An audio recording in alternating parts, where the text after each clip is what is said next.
Hey, what's going on, everyone? Welcome back. In this video, we are looking at the Thursday NBA slate. We have 4 games to discuss. Do a little recap of yesterday before we get into it. Had a 280 on DraftKings. It could have been a lot better. I had Steph Curry and DeAndre Ayton in the lineup. Both busted pretty hard. Had got saved a little bit by in terms of making some profit, at least in double ups, with Cody Zeller dropping 10x. He was a great play. Had some of the Jazz value without Mitchell, with Clarkson and Joe Ingles, and DeRozan was okay, but definitely could have been a lot better if Curry and Ayton showed up. But looking at tonight, we have 4 games, so let's get started. As always, appreciate if you guys hit the like button, subscribe if you haven't already. If you want to check out Prize Picks or the website, all that stuff is in the description. And let's get started. We'll go position by position here. First game up, we have, first up at point guard, you have Damian Lillard, who's 10,600. His price tag is steadily going upwards. He's been playing just a ton of minutes and playing pretty good basketball recently in terms of just having such a high usage rate. Last game was a back-to-back, and he just couldn't get his shots to go down. I still put up 50 fantasy points.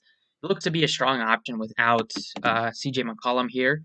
Good spot against Houston, so he's definitely on my radar. Hopefully we get a little bit more value throughout the day. Then you have LeBron James, who's been playing good. His minutes have been up the last couple, 38 and 39, so definitely a lot higher than the 32.6 he's averaging on the season.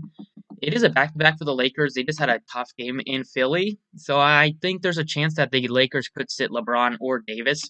Probably one of them might sit tonight, so keep an eye on that. That would definitely be the value that we need on this slate. Curry, 97. I probably won't go back to him. He did me dirty yesterday, and I do like Lillard for a little bit more, and I like going cheap for Chris Paul and John Wall. Speaking of Chris Paul, I think he looks like a good option again. He's just benefiting so much without Devin Booker. Devin Booker, they haven't seen an update on his status yet for tonight, but they ruled him out pretty early yesterday. It's a back-to-back, so there's a chance he probably sits again. And if that's the case, Chris Paul will benefit in terms of just getting more usage, more like shot attempts, a little bit of everything. And he's been playing great basketball since Devin Booker's gone out. So don't mind going to him at all at $8,000 on a short slate. Then other guys that look at point guard are like John Wall, who's cheap at only 7,400 or 7,300. Good spot against Portland. It should be a high scoring game here. It could be like a game stack that you want to go to and just stack the first game up. They said they were going to monitor his minutes, and they ended up not having to do much of that in the fourth. Second game in a row where the Rockets had a big-time blowout win. He only had to play 24 minutes, and probably would have got to around 30 if that game was close in the fourth, and I think his minutes will probably continue to go up. It's not like he was out with an injury or anything like that, so I think John Wall was out with like a knee soreness, but it wasn't like a serious injury, so I think his minutes, if you don't get any word that he's not going to be limited, then I feel fine projecting him for over 30, and the price tag is still really nice without having to play with Harden. And like besides John Wall at 7,000, I think he looks a lot better than Reggie Jackson. Reggie Jackson was great the other day, but I don't feel great about paying 7,000 for Reggie Jackson. Knowing the Clippers, that one day it could be Reggie Jackson goes off, the next it could be Lou Williams, and Lou Williams is really cheap at only 58, so he's a guy that I'm considering. Dragic is questionable. If he misses again, then he could look to Kendrick Nunn if Tyler Hero's still out. If Hero is in and Dragic is in, then probably just fade all 3 of those guys. Hero is a little bit too expensive at 74 after not having played in a while. Terance Mann, I like Lou Williams more, even though Mann will probably start. He just doesn't give you that much of a usage. Lou Williams led the team in usage, even though he shot awful. Just a good sign going forward of like until they get Kawhi and Paul George back, that Lou Williams will still have a lot of opportunity, and if his shots are falling, he's going to have a big game. Played 34 minutes. He was in foul trouble for a little bit, but almost had a double-double, but he also had 4 steals, which accounted for 8 of his 31 fantasy points. So I'll probably go up for Lou Williams, I think, at 58. Then for cheap plays here, you have like Simons at 4,200, who looks like a decent option, but Rodney Hood is expected to play. So that's just one more guy that they have, but Covington is out, so he's still probably going to see like around 20, 25 minutes off the bench. I think Carter looks like a little bit of a better cheap option at just 3,200 if Devin Booker sits again. Probably will be easy for him to hit 6x value, and as of now, that's kind of it at point guard. At shooting guard, not that interested in any of the top like 4. Well, assuming especially because like 3 of the 4 might miss, but I'm not interested at 81 for Oladipo. I think John Wall is probably my preferred option, and they're getting Christian Wood back, so it's just another guy that's going to have a lot of usage and take a lot of shots. Eric Gordon is coming off the bench now. He's still productive last game. They're getting Christian Wood back, so I don't really want to pay 66 for him when I think like the highest he can probably get me is like 30-something fantasy points. Kennard looks okay. I like Lou Williams a little bit more at only 5,800. Just looking at the price range, I like Lou Williams sandwiched in between Nunn and Schroeder.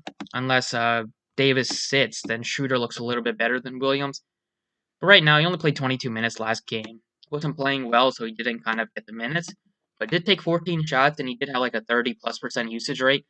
So when he's out there, he's going to be productive, and just hopefully his shots fall. And he's a guy that's having kind of a tough start to the season, but he's not getting a ton of shot attempts a lot of games. But now he will now he will probably take like 14 shots, at least like double-digit shots. You can definitely project him for, and he's a guy that we know he can get red hot from the floor. So definitely don't mind playing him at 5,800. And then you have like Gary Trent at 5,000. His price tag has gone up if Hood expected to be back. So we could see Trent still maybe start if they want to keep Anthony off the bench or if they want to keep Hood off the bench. But $5,000 for a guy that it'll probably get you a good chance to get you 5 to 6x value, but he's not going to get you very many rebounds or assists. He's really a scoring dependent. Probably like Rodney Hood a little bit more if he's starting at only 4,300. He kind of has showed to get you a little bit more peripherals, and he's $700 cheaper. Shooting guard isn't that deep. Then you have Carter as a cheap option. It's not that deep right now. Maybe we'll get some more news throughout the day. Small forward, LeBron. Not that interested in a back-to-back against Detroit. I think Grant looks fine at 84. If one of the studs sits on the Lakers, this game could be closer. If they're both in, then I'll probably just fade that game. And then I think you can definitely look to like Kelly Oubre. Definitely has some revenge on his mind. This Draftkings still has his son's uniform on him. Going back to Phoenix, facing his former team, they looked great last season in terms of like winning in the bubble. And then they shipped him out to Warriors. Hasn't been all that bad for him. He's starting to come around as of late. Started off the season ice cold from distance, and over the last few weeks, he's definitely shooting a little bit better. I think he looks like a strong option. So probably plug him in at 6,400 here. Other guys that look appealing are like Luke Kennard looks fine at 65. Cam Johnson looks good if they're still without Devin Booker. Saw Crowder have a big game yesterday. I'd probably like to go to Cam Johnson over Crowder, but both the guys are fine. And then like Marcus Morris looks to be a decent option as well. Only up 17 DraftKings points, but he's a guy that will definitely benefit becoming like the third, going from like the fourth scoring option to like the second on the team right now in the starting lineup. Say he looks like a good play at 5,000. I think you can plug him in at forward. Definitely will expect to have a better game than he did last time out.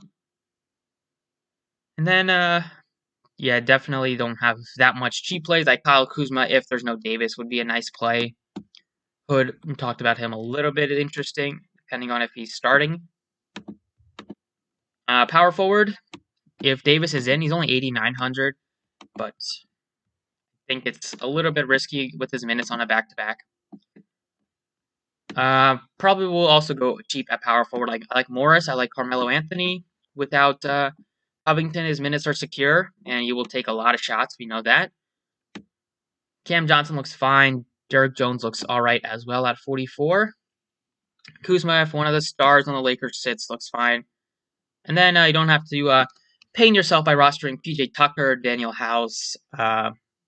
Like Blake Griffin is back tonight, so no Sadiq Bey, no Demboya. So only got a few options at power forward. At center, you have Christian Wood. Looks all right. Cousins played really well in his absence, so maybe they will split some more time. I think it's a matter of time until they bring PJ Tucker off the bench and they start Wood at the 4 and Cousins at the 5. That would be really dynamic lineup. But at center, I think I will probably pain myself and go back to DeAndre Ayton, assuming there's no Devin Booker. Just had an awful game shooting the ball. I did have 14 rebounds, but only got 2 of 7 looks. And with Al Horford back, a little bit tougher matchup than initially expected, but still kind of rode with him, and it didn't work out. But I don't mind going back to him tonight.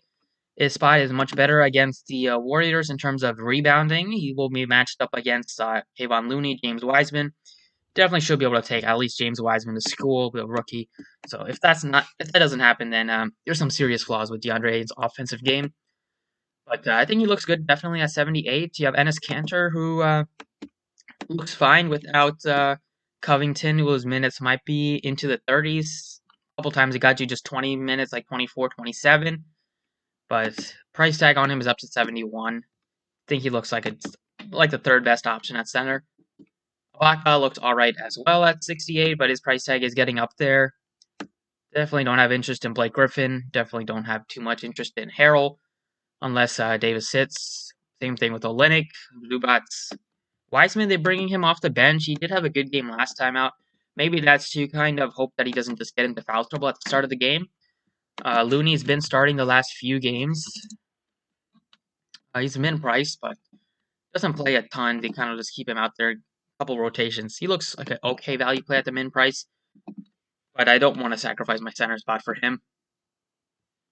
And then last but not least, probably plug in John Wall. At only 7,300 in the guard spot, it looks to be a fine spot to target him against this Portland team. He takes a ton of shots. He took 21 shots in just 24 minutes against his former team, and I expect this game to go probably hit like 240 on the over-under. So definitely don't have too much problem targeting John Wall. And let's go over to Fanduel. Kind of touched on the main guys that I'm considering for Draftkings. All right, on Fanduel here, starting off at the point guard position, we have Steph Curry checking in at 98. Lillard looks so much better than Curry tonight at 97. And Chris Paul looks great. John Wall looks good. So got quite a bit of options here. Lou Williams will probably get overlooked at 6,000. Shooter, if there's no Davis or LeBron, looks like a good play. Reggie Jackson is only 5,000. So you got a lot of probable guys that you can play here at point guard. I probably think I'll start with Dame Dollar at 97. If just no CJ McCollum, no Robert Covington. Not that Covington's been anything special this season, but I just think he's under 10K. There's not too many stars to pay up for. Probably a good idea to have Lillard in your lineup here. On Fanduel, at least, at shooting guard, I think you can go to Oladipo because there's not a ton of options. You have Wiggins. You have Kennard at 55, Trent and Hood. I think Hood looks a little bit better, but both guys are kind of priced up. Terance Mann looks fine at 4,500, and then you have Carter at only 42. I think on Fanduel, I'll probably roll the dice with Mann just because he's cheap. There's not a ton of guys that I like at shooting guard, and he's a guy that can get you some steals, and that will definitely help on Fanduel with those extra bonuses. So I think he looks good at just 4,500. At small forward, you have LeBron, who I probably won't get to. You have Butler. Even if he plays, he's not going to be interesting because I expect him to be limited. We have Kelly Oubre at 6,300, who looks like a great option against his former team. Bridges hasn't done anything special without Devin Booker, but I think it's a matter of time before he kind of has a good game and goes back to breaking the slate with a 48 or a 50. He's also had a 50-point game, I think, soon, or maybe that was a 48-point game. He looks to be a good option, but I think Oubre looks a little bit better. Then you have CARMELO, who looks great at 5,200, and Johnson is cheap, so kind of got fair share of options at small forward. At power forward, I think you probably want to maybe get one of the stars and then kind of go cheap here. Some of the cheap guys that look fine here are Marcus Morris is only 4,800. You have Crowder at 52, Ibaka at 62, and then you could go with Bam if they're still without Butler, Hero, Dragic. A couple of those guys miss will definitely benefit Adebayo. A little bit hesitant on Christian Wood at 95, just given fact that he's missed some time and how good Cousins has played, and just how many guys that they have that are contributing on the Rockets. So they could take it a little bit easy on him in the first game back. So I think and then Kuzma's only 39. If there's a chance Davis sits, he would be almost a lock, even though that's really tough to say. As of now, I think Morris looks to be a good option. And then at center, you have DeAndre and Enes Kanter, both guys are the two that I'm kind of considering, depending on how much flexibility you have to pay for some other guys. And then you have like some cheap guys that I'm not that thrilled about targeting, like Wiseman or Zubats. So probably between Enes Kanter and DeAndre, and I think Kanter looks good for his cheap price tag, and will either pay up for another point guard or another shooting guard, or pay up for one of the power forwards. And that's pretty much it for the video. Thank you guys for watching. Appreciate it, and best of luck.